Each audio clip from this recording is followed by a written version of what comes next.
هنا طبعا بمكونات بسيطة جدا واقتصادية. المكونات كلها طبعا موجودة في كل منزل. طبعا تعمل لك فطيرة للشاي، حاجة جميلة جدا.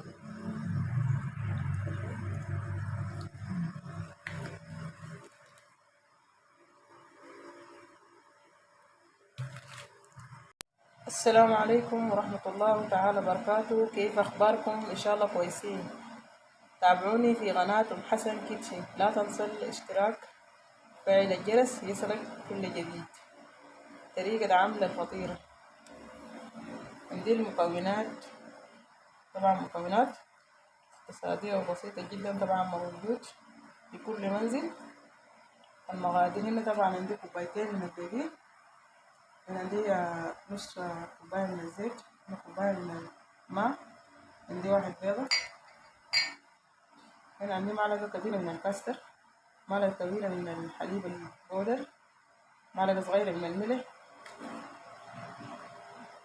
هنا عندي نص معلقة كبيرة من الباكنج بودر، هنا عندي معلقة صغيرة فانيلا، هنا عندي معلقة كبيرة من السكر البودرة. طبعا ديل المقادير. نبدأ نخلط المقادير الجافة كلها مع بعض. هنا طبعا عندي كوبايتين دقيق. طبعا أنا عايزة طبعا كمية بسيطة جدا. انت لو عايز كمية كتيرة ممكن تضيف المقادير. وهنا عندي الحليب البودرة، معلقة كبيرة من الكاستر،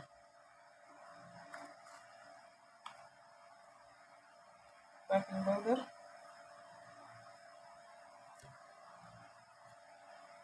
سكر مسحون معلقة كبيرة، معلقة صغيرة ملح،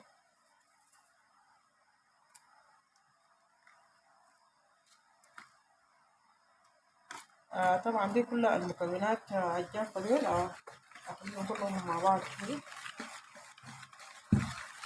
وطبعا المكونات الجافة ما ضفت عليها الفانيلا، طبعا أضيفها مع البيضة هنا وأضربهم مع بعض. أضربهم مع بعض. هنا طبعا أضرب البيضة مع الفانيليا، لازم أضربها كويس.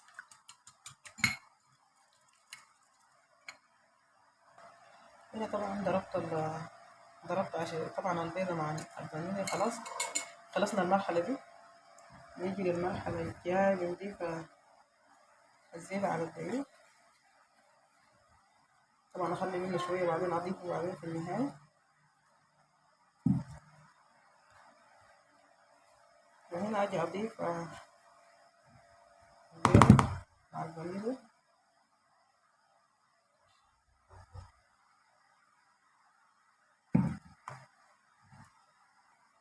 هنا طبعا خلصنا، ضفنا عليها الزيت والبيض.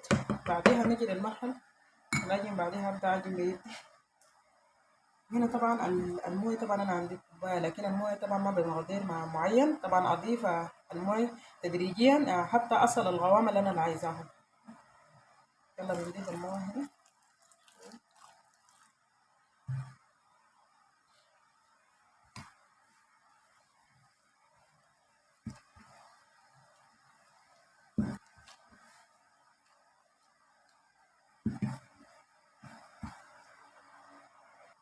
وهنا طبعا أضيف الباقي الزيت،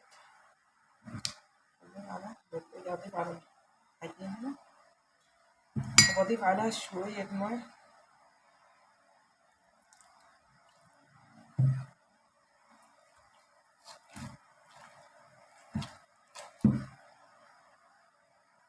وهنا طبعا عجننا العجينة وخلصنا. طبعا ده القوام المطلوب.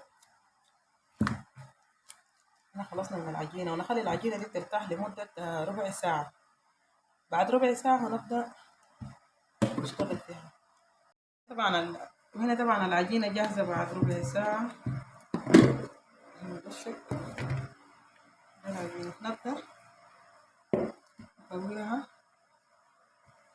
نبدأ نعمل لنا الشكل داير، نكورها بالشكل ده.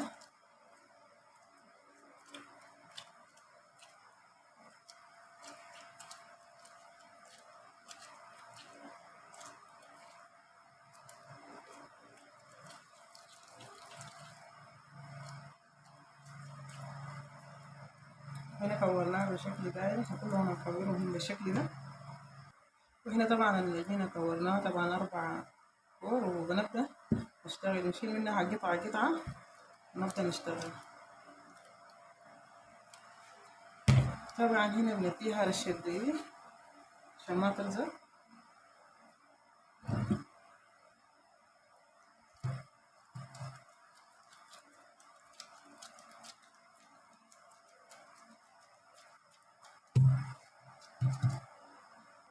وهنا طبعا نبدأ نفرد العجين،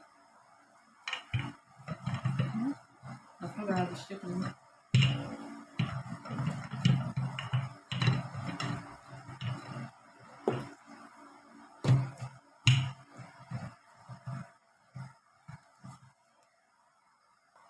وهنا طبعا خلصنا من الفرد، وطبعا بعديها بنجي نشيل التواني الزايدة دي،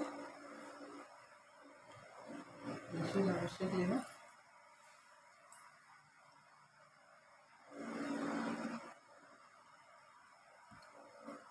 بعديها نبدأ نقطع طبعا القطع، طبعا لو انت عايز بشكل مربع او بشكل مثلث، طبعا دي طريقة بترجع عليك. هنا طبعا قطعت جاهزة العجين هنا، وطبعا هنا وهنا طبعا وضعت القلاية على النار. طبعا هنا الزيت جاهز، بعديها نبدأ نرمي. هنا طبعا شايفين يا جماعة بدأت تنتفخ كيف، يعني ده الشكل المطلوب طبعا.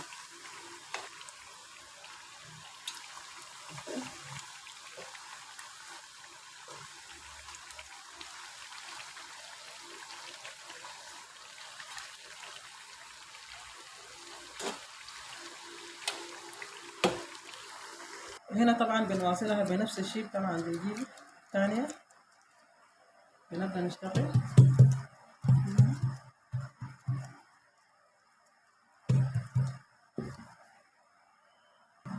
طبعا بنفس الشيء خلصنا برضه الثانية، نبدأ نرمي على الزيت.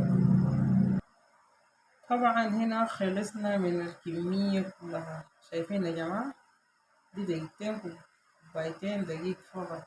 شايفين دي الكمية، كمية ما شاء الله تبارك الله. طبعا واجد. وهنا خلاص خلصنا، وده الشكل النهائي. طبعا بنديها رشة، بنرش عليها شوية سكر بودرة. طبعا ده الشكل الفطير. رايكم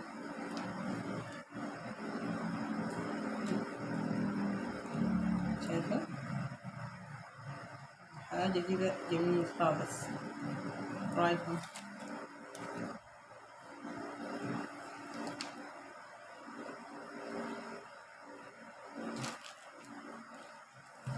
هنا خلصنا نهائيا. طبعا انتوا لو عايزين تشربوها، لو عايزين تاكلوها بالشاي او كان بالحليب، طبعا ده شيء بيرجع لكم انتوا. طبعا انا بحب بالحليب.